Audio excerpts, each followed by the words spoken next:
Muy bien, queridos, estamos una vez más esta noche aquí para estudiar la palabra de Dios. Y un cariñoso saludo a todos los amigos, las personas que en diferentes lugares del país, del mundo, a través del internet, están recibiendo también la palabra de Dios en su corazón. Hay una pregunta que todos nos hacemos desde que somos niños. ¿Dónde vive Dios? ¿Dónde es la casa de Dios? ¿Dónde habita Dios? Todas las noches voy a leer algunos versículos de la Biblia que tienen que ver con el tema del santuario, pero después voy a tomar el tema para ver cómo el tema del santuario tiene implicaciones en la vida diaria de las personas. El primer texto que quiero leer esta noche está aquí en el primer libro de Reyes, capítulo 8, versículo 49. Dice así, es una oración, dice así: tú oirás en los cielos, en el lugar de tu morada, su oración y su súplica, y les harás justicia. Después de leer este texto, quiero preguntarles, ¿dónde vive Dios? Dice, tú oirás su oración en el cielo, lugar de tu morada, donde habitas tú. Evidentemente, Dios habita en el cielo. Eso todos lo sabemos desde pequeñitos, ¿no? Miramos al cielo, Dios, el Padre nuestro dice, Padre nuestro que estás en los cielos. Y el Señor Jesucristo nos enseñó esa oración, que Dios está en los cielos. Ahora viene la segunda pregunta, ¿y en qué lugar del cielo? Porque los cielos son inmensos. ¿En qué lugar del cielo vive Dios? Y ahí quiero leerles el segundo texto de esta noche. Apocalipsis, capítulo 15, versículo 5, dice así: después de estas cosas miré, y he aquí fue abierto en el cielo el templo del tabernáculo del testimonio. Después de estas cosas miré, y he aquí fue abierto en el cielo el templo del tabernáculo del testimonio. Y ahí el profeta Juan vio un trono dentro del templo, dentro del tabernáculo, dentro del santuario. Durante la semana voy a usar mucho la palabra santuario. Quiero que ustedes entiendan que el santuario es la misma cosa que el templo. El templo es la misma cosa que el tabernáculo. Cuando digo tabernáculo, estoy hablando del templo. Cuando digo templo, estoy hablando del santuario. Cuando digo santuario, estoy hablando del tabernáculo. Las tres cosas son la misma cosa. Entonces, en medio de los cielos hay un templo, hay un tabernáculo, hay un santuario. Y dentro de ese santuario hay un trono. Y en ese trono está sentado Dios. Voy a leer el último versículo de esta noche, o tal vez el penúltimo. Isaías capítulo 6, el versículo 1. Miren lo que dice Isaías. En el año que murió el rey Uzías, yo vi al Señor sentado sobre un trono alto y sublime, y sus faldas llenaban el templo. Ahora vamos a juntar estas tres ideas presentadas por estos tres textos diferentes. Dios habita en los cielos. ¿En qué lugar específico de los cielos? En el templo. Y ahí viene una pregunta. Quiere decir que hay un templo en el cielo. Hay un santuario en el cielo. Hay un tabernáculo en el cielo. Y la respuesta contundente es sí. Hay un santuario, hay un templo, hay un tabernáculo en el cielo, y dentro de ese santuario hay un trono. Y en ese trono se sienta Dios. Ahora tú puedes decir así, pero parece cosa de niño. ¿Cómo que en medio del cielo va a haber un templo? No debería haber, que decir, no sería necesario que haya. Dios no necesita un santuario, un trono para sentarse, para ser Dios. No, Él no necesita. Por lo tanto, el santuario no existe por causa de Dios. Existe por causa de nosotros. Porque anoche dije, Dios es infinito y no está amarrado ni al tiempo ni al espacio. Pero los seres creados, incluyendo los ángeles, somos finitos y estamos amarrados al tiempo y al espacio. Entonces, ¿cómo un Dios infinito que no se amarra al tiempo ni al espacio podría mantener comunión, compañerismo con un ser finito amarrado al tiempo y al espacio? No habría manera de encontrarse. Pero como Dios lo que más quiere es vivir con sus hijos, porque Dios te ama, tú eres precioso para Dios. Jamás pienses que Dios te deja, que Dios no se preocupa por ti. Entonces, como Dios te ama y quiere mantener comunión contigo, compañerismo contigo, quiere caminar contigo, andar contigo, entonces Él busca en el infinito universo un punto en que el Dios infinito, que no está amarrado al tiempo ni al espacio, se junte con el ser finito amarrado al tiempo y al espacio. Ese punto de convergencia es el santuario celestial, el santuario allá en el cielo. Y ahora, Juan, al escribir el Apocalipsis, dice que dentro de ese santuario hay un trono. Y Isaías dice, y yo vi a Dios sentado en su trono en el año que murió el rey Usías. Esto es interesante. ¿Sabes por qué? Usías fue un rey que murió con lepra, leproso. Y en aquellos tiempos la lepra era una cosa vergonzosa, una cosa terrible, sinónimo de pecado. El rey Usías murió leproso por su rebeldía, por su atrevimiento, por su pecado contra Dios. Murió leproso. Ahora imagínense toda la nación de Israel, sabiendo que las naciones vecinas sabían que Israel relacionaba la lepra con pecado. ¿Cómo se sentían todos los habitantes de Israel sabiendo que su rey había muerto leproso? Estaban avergonzados. Y no solo eso, sino que estaban sin rey, porque acababa de morir el rey. Y cuando el líder desaparece, pues todos tiemblan. ¿Y ahora qué hacemos? ¿Cómo resolvemos nuestros problemas? Y en esos momentos ya los ejércitos enemigos estaban preparándose para invadir Israel. Y ahora no había rey. Estaban desesperados. Y mire, en esas circunstancias de desesperación, de vergüenza, de incapacidad, de impotencia del ser humano, Isaías dice, yo vi a Dios sentado en el trono. Esto es interesante. Porque aunque las cosas en esta tierra parece que van a deshacerse, aunque parezcan las cosas en esta tierra que no funcionan, aunque parezca que todo se está viniendo para abajo, hay un Dios sentado en el trono. Y el trono simboliza control. Quiere decir, Dios nunca pierde el control de las cosas. Dios nunca pierde el control de la situación.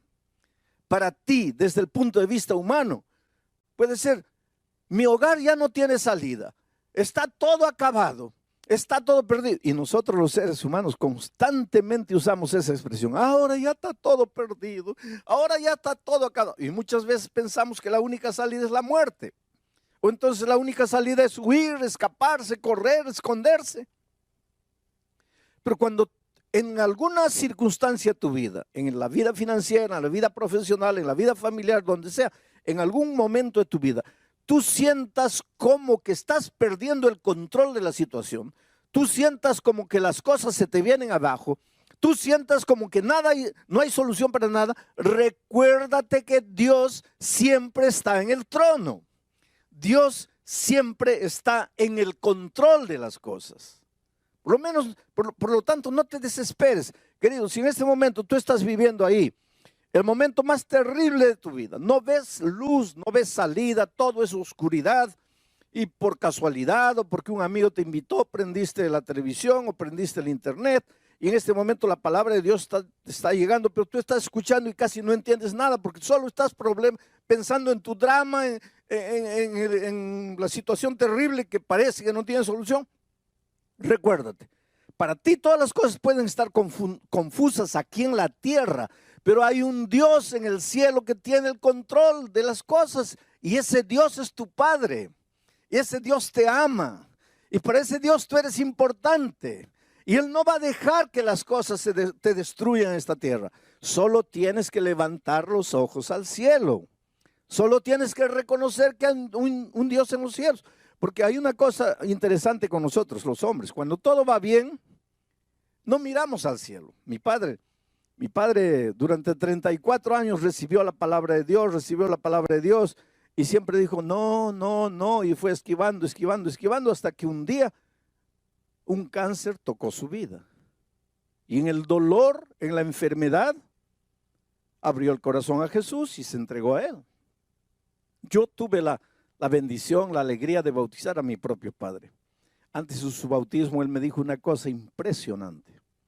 Me dijo, mira hijo, cuando yo estaba bien de salud, cuando estaba en pie, cuando podía andar, caminar, yo solo miraba en el plano horizontal, o sea, lo que está en esta tierra. Pero cuando quedé con cáncer, caí a la cama. Y ahí, aunque no quería, tenía que mirar al cielo. Interesante, ¿no? Cuando todo va bien, ¿para qué Dios? Cuando todo va bien, Dios pasa a un segundo plano. Pero hay momentos en la vida en que las cosas parecen que se escapan de tu control. Tú te esfuerzas, luchas y no, se te va. No puedes, llegas a la conclusión que como ser humano no puedes. En esos momentos recuerda que Dios está en el trono y que Dios está en el control de todo. Ahora vengo al cuarto texto de la Biblia y aquí voy a detenerme porque este es el centro de mi mensaje para esta noche. Y es Romanos 6:23. Y esto, tal vez tú te preguntes qué tiene que ver con el tema del santuario, pero es justamente a partir de aquí que nace la importancia del santuario.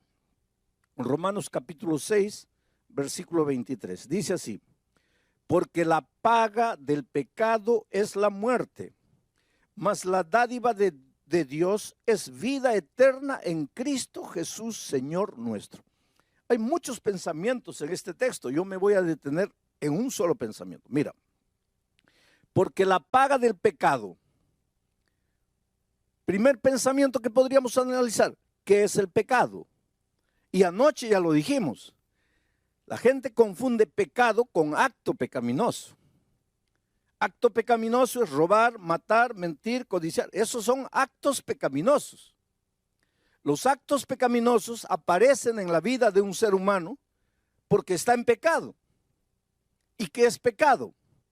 Pecado es separarse de Dios.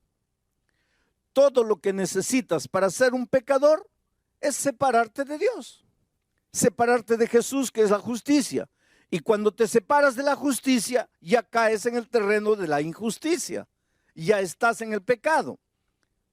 Y dice la Biblia que todos pecamos. Todos nosotros los seres humanos llegamos al mundo trayendo esa naturaleza pecaminosa. Venimos en estado de pecado. Y tú me vas a decir ahora, pastor, ¿quiere decir que todos estamos condenados a morir? Sí, todos estamos condenados a morir. Y alguien puede decir, pero ¿qué culpa tengo yo de haber nacido? No, tú no tienes culpa de haber nacido. Y no te vas a perder porque naciste pecador. Tú no tienes culpa de haber nacido. Pero Dios proveyó el remedio. Y si te mueres un día, si mueres la muerte eterna, no será porque has nacido pecador. Será porque no tomaste el remedio. ¿Y cuál es el remedio?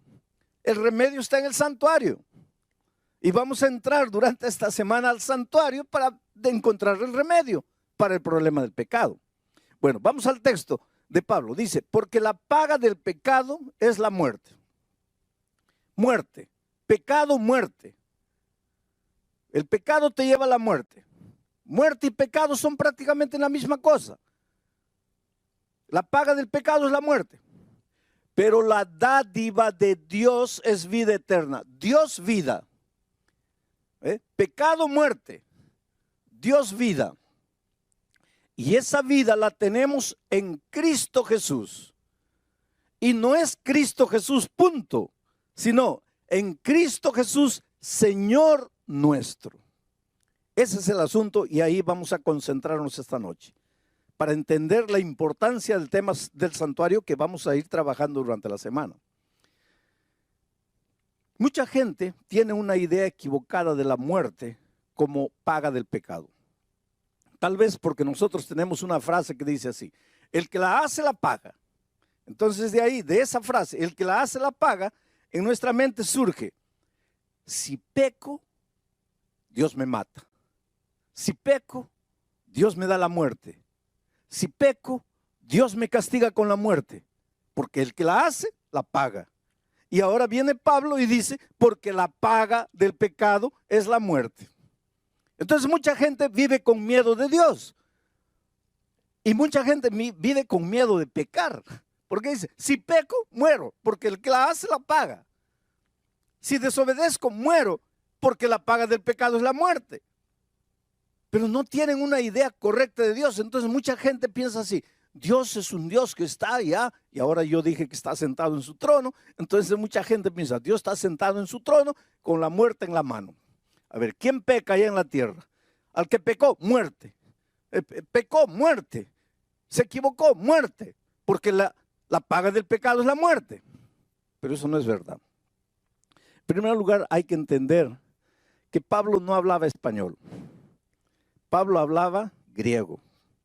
Y cuando Pablo escribió la epístola a los romanos, no la escribió en español, la escribió en griego. Y fue necesario que la Biblia fuese traducida de los idiomas originales al español para que nosotros que no hablamos griego podamos entender. Y el griego es un idioma abundante. Por ejemplo, para la palabra amor, en griego hay 5 palabras diferentes. Pero en español, para la palabra amor, solo tenemos 1. Por eso nosotros, el ser humano, ama a la esposa, ama la comida, ama al gato, ama al loro, ama todo, porque solo tenemos la palabra amor. Pero en griego no, en griego para amor a Dios es una palabra, amor a la esposa es otra palabra, amor al hijo es otra palabra, amor entre hermanos es otra palabra, porque el griego es un idioma abundante.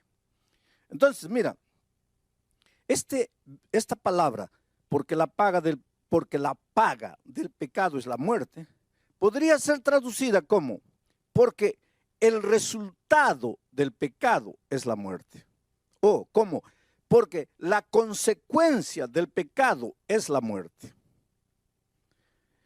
A mí me gusta la traducción que presenta este texto así: porque el resultado del pecado es la muerte. El resultado del pecado es la muerte.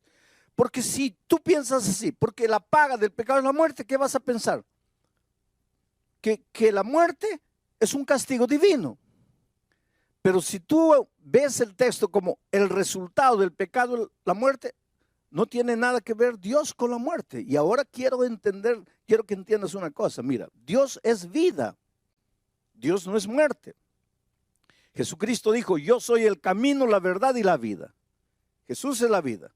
Él dijo: yo he venido para que todos tengan vida y la tengan en abundancia. Juan dice: el que tiene al Hijo tiene la vida. El que no tiene al Hijo de Dios no tiene la vida. Por lo tanto, aquí está Jesucristo. Y este es el territorio de la vida. ¿Ah?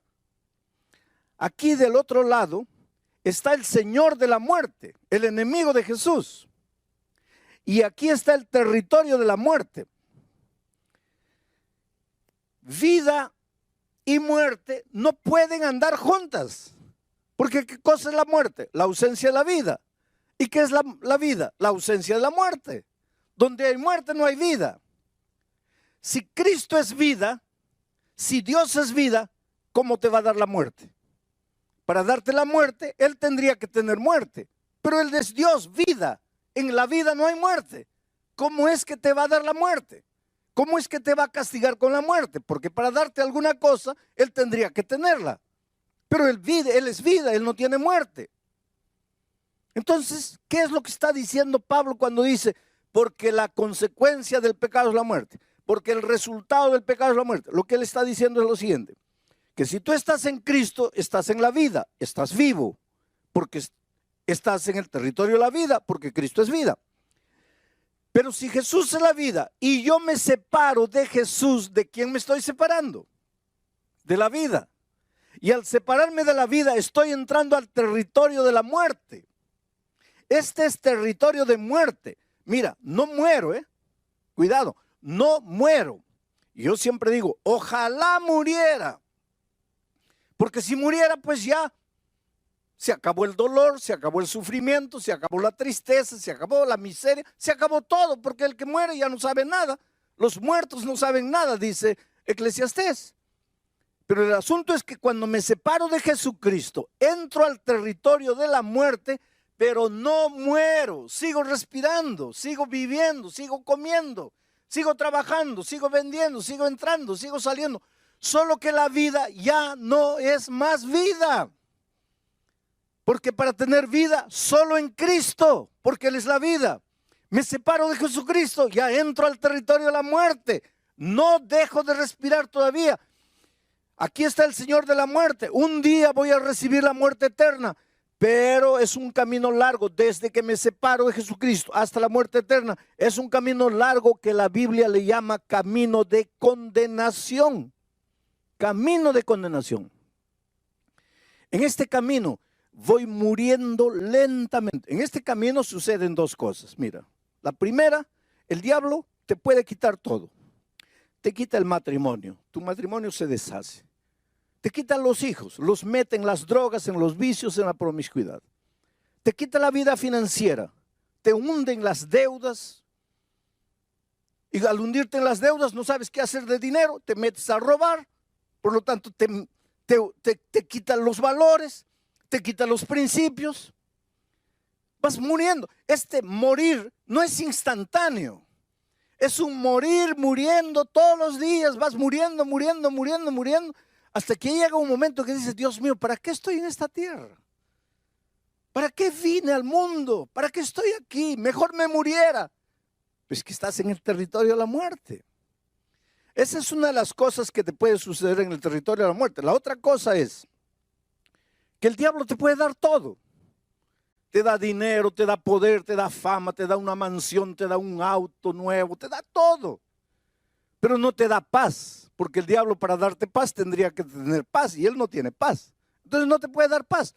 Entonces el dinero, la fama, el poder, la gloria no te sirven de nada porque no tienes paz. En la noche llegas, te acuestas, te revuelcas en la cama de un lado para otro, cuentas carneritos para dormir y no duermes. Y entonces, ¿qué pasa? Una pastilla para dormir. El mes siguiente, 2 pastillas. El otro mes, 3 pastillas. Llega un momento que estás enviciado en pastillas y no duermes. Hay gente que me dice, pastor, yo no sé qué me pasa. Yo no he hecho nada de malo. Yo no he ofendido a nadie. Yo no le debo a nadie, pero no tengo paz. Vives angustiado, vives vacío, vives desesperado. Esa no es vida, querido. Esa no es vida. Dios te ama, Dios quiere que seas feliz, Dios quiere lo mejor de lo mejor para ti. Pero hay una cosa, Él no puede hacer nada contra tu voluntad. Él respeta mucho tu voluntad. Bueno, estás en el territorio de la muerte. ¿Hay solución para ti? ¿Hay salida para ti? Claro que sí. ¿Y cuál sería la salida? La salida lógica. Tú estás aquí sufriendo en el territorio de la muerte. No quieres más esta vida miserable. ¿Cuál sería la solución lógica? Dar media vuelta y volver a la vida. Y en Jesucristo tendrías la vida y tus problemas estarían resueltos. Pero ahí viene la clave. Cuando estás viniendo hacia Jesucristo, cuando estás regresando hacia la vida, porque querido, Dios te ama mucho. Y desde que tú te vas de Él y te vas al territorio de la muerte, ¿tú crees que Dios se queda feliz? No. Él te llama, te llama, te llama, te llama. Por eso dije anoche que la historia del mundo es el hombre corriendo, corriendo, corriendo, y Dios atrás de él, atrás de él, atrás de él. El hombre escondiéndose, escondiéndose, escondiéndose, y Dios atrás buscándolo, buscándolo. Dios llama. Desde el Génesis hasta el Apocalipsis, la Biblia es un libro de llamado. En el jardín del Edén, Dios llega. Adán, ¿dónde estás? Y desde ese día, Pedro, María, Juana, Rosa, ¿dónde estás? Elisa, ¿dónde estás? El diablo te llama, o el Señor Jesucristo te llama con amor, te suplica. El Señor siempre está buscando. Dice Jesús en el Antiguo Testamento, no quiero la muerte del impío, sino que regrese y vuelva. Dice, volved, volved, ¿por qué moriréis, oh casa de Israel? Dios te ve ahí en el territorio de la muerte, sufriendo con la vida destruida, no puedes dormir. ¿Tú crees que Dios está feliz? No, Él te ama, Él quiere traerte de vuelta, solo que no puede traerte por la fuerza. Tú tienes que querer. Pero muy bien, un día te cansas de sufrir y decides regresar al Señor Jesucristo. Solo que cuando estás volviendo, el diablo es muy astuto.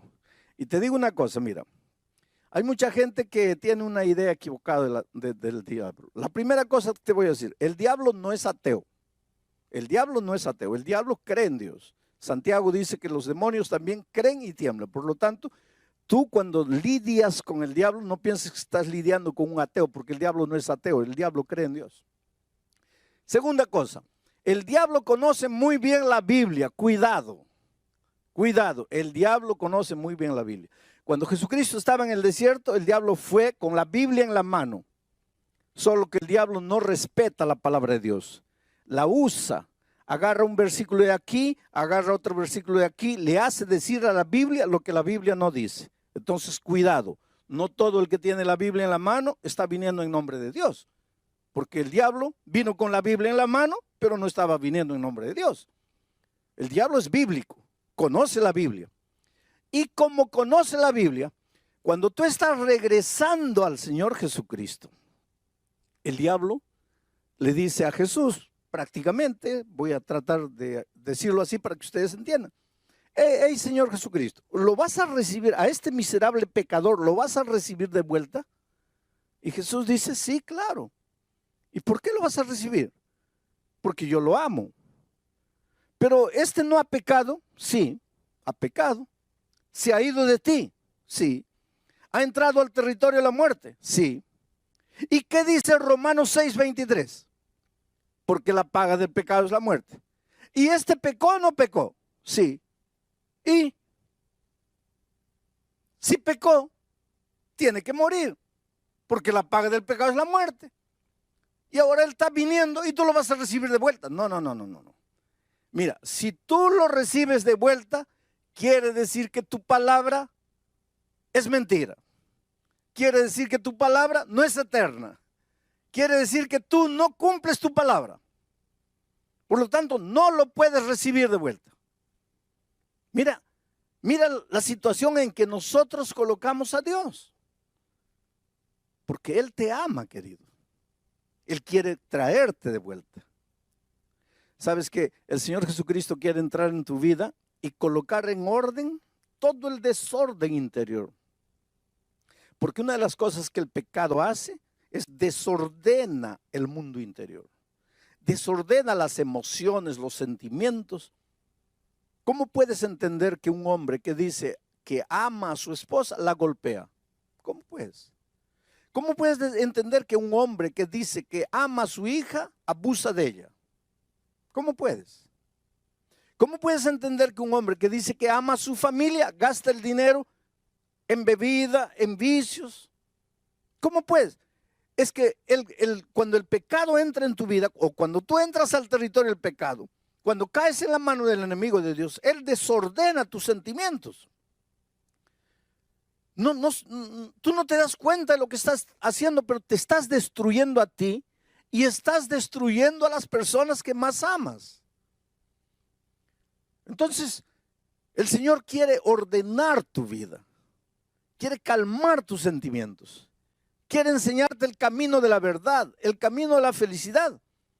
Solo que tú estás metido en un problema porque has pecado, te has venido aquí y ahora el diablo dice, no, Señor, si se ha venido, tiene que morir. Pues ahí entra la persona maravillosa de Jesucristo. Porque Jesucristo dice así, está bien, Él pecó y tiene que morir. Ya, porque el resultado del pecado es la muerte. Y Él se apartó, tiene que morir. Pero yo lo amo. Yo lo amo. Sí, pero Él pecó. Es verdad que pecó, pero yo lo amo. Sí, pero ese no es el problema, que si lo amas o no lo amas. El asunto es que él entró al territorio de la muerte y tiene que morir. Y Jesús dice así, sí, pero en ninguna parte de la Biblia dice que yo no puedo morir en lugar de Él. Entonces, Él tiene una deuda que tiene que pagarla con su muerte porque ha pecado. Pero yo voy a ir a la tierra y voy a morir y con mi muerte voy a pagar su pecado.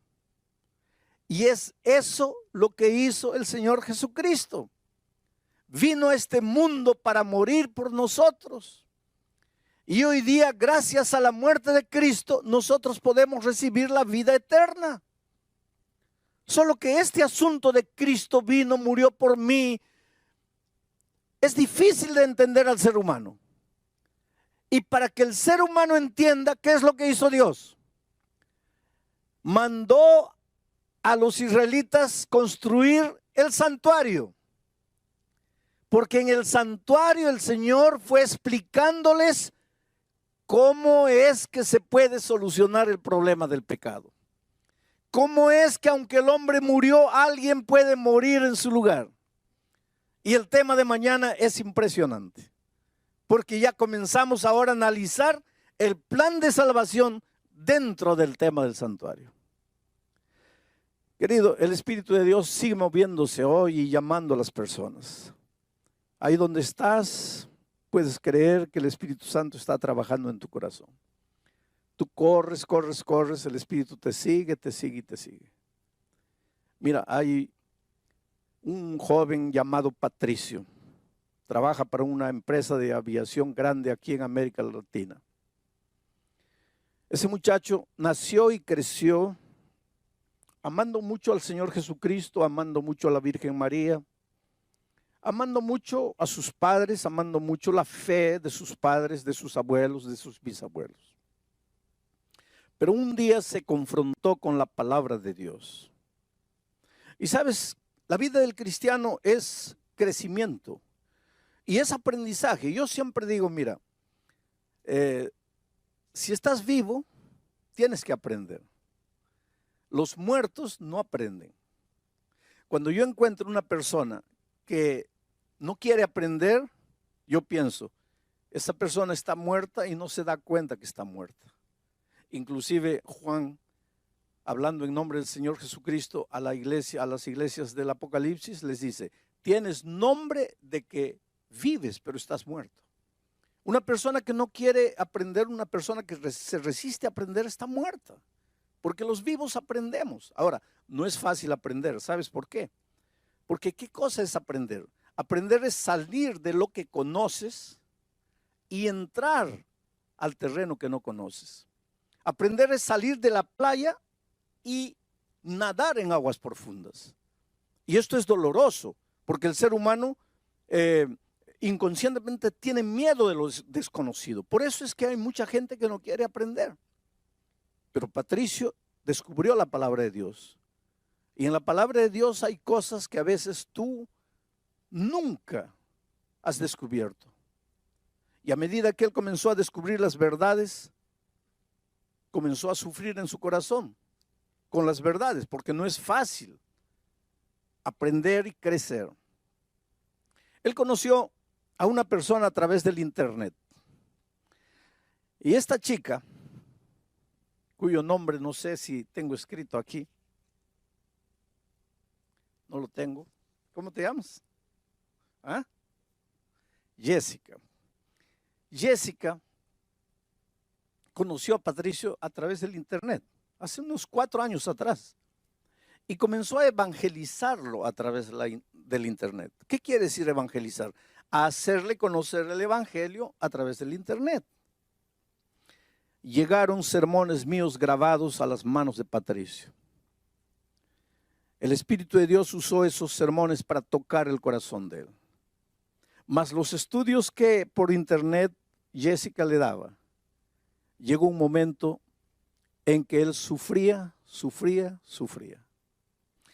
Ayer Patricio estaba en Santiago de Chile, escuchando el mensaje a través del Internet.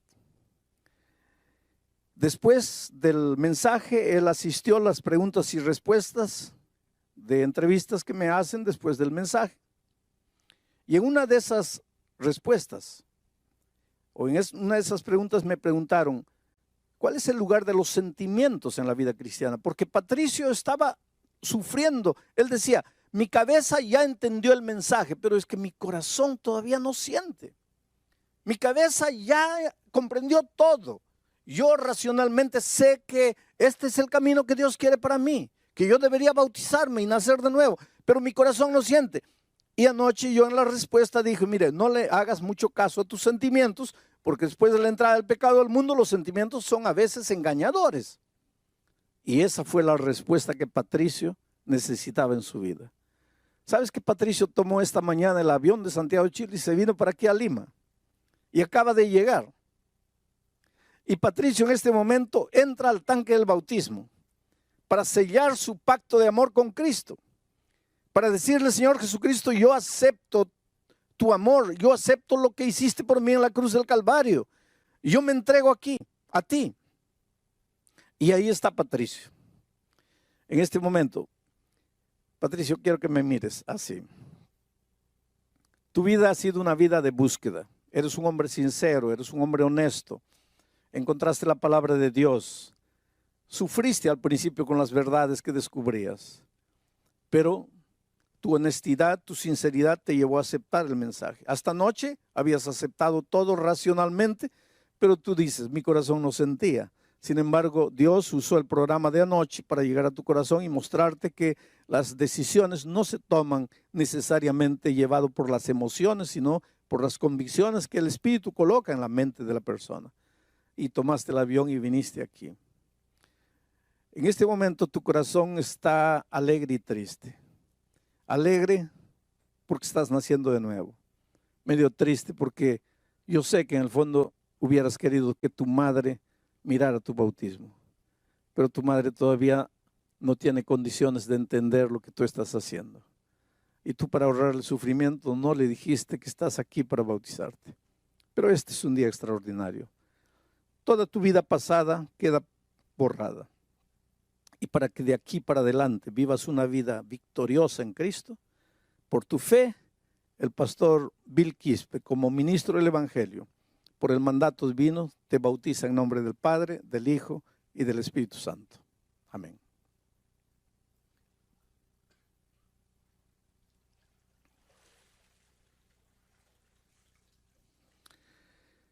¿No es maravilloso, querido?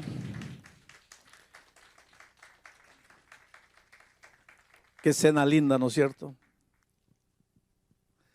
Tú sabes cómo es emocionante saber que cuando naciste recibiste una hoja en blanco de Dios para escribir una historia. Y a veces a lo largo de la vida llenaste esa hoja blanca de garabatos. Hiciste tanta tontería en la vida. Te heriste a ti mismo, heriste a tanta gente inocente que no tenía culpa de nada. Lloraste, viviste, sufriste. Y ahora te preguntas, ¿qué hago con mi vida? Y ahora te preguntas, ¿dónde está Dios? Y ahora te preguntas, ¿por qué me sucede todo lo que me sucede? Y ahora en las noches oscuras de tu vida lloras tu soledad, tu tristeza, tu derrota. Yo quisiera decirte que el Señor Jesucristo está más cerca de ti de lo que tú imaginas. Jesús te ama, te ama, te ama. Jesús quiere entrar en tu vida, revolucionar tu vida. Quiere colocar tus sentimientos, tus emociones, tus pensamientos en orden. Pero no puede hacerlo si tú no aceptas. No puede hacerlo si tú no te entregas. Es que, pastor, pequé tanto. ¿Cómo Dios puede perdonarme? Yo no entiendo cómo Dios te puede perdonar, porque yo no entiendo cómo Dios me perdona a mí. Una cosa sé, Él no puede hacer nada por ti si tú no quieres. En este momento, entrégate al Señor Jesucristo. Ábrele el corazón a Él. Dile, Señor, no puedo más. He luchado solo, he corrido solo, he intentado solo. Solo me he herido, solo me he hecho sangrar. Estoy aquí derrotado. Te necesito en mi vida. Reconstruye mi vida, reconstruye mi familia. Hazme de nuevo. ¿Qué harás? ¿Qué harás con la invitación del Señor Jesucristo? ¿Seguirás caminando, seguirás peregrinando en el territorio de la condenación? ¿O darás media vuelta y correrás a los brazos de Jesús? La respuesta es solo tuya, solo tuya. Jesús te puede llamar, te puede invitar, te puede encontrar, te puede buscar, pero no te puede traer por la fuerza. Tú tienes que tomar la decisión.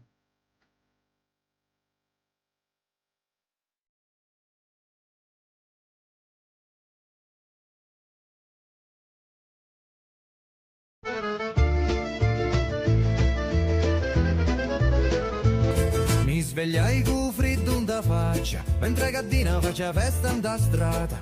Misi scarpe, uno sì e uno no, e si fuori con tutto cori in moto. A porta scrusciavo, cielo era chiatto,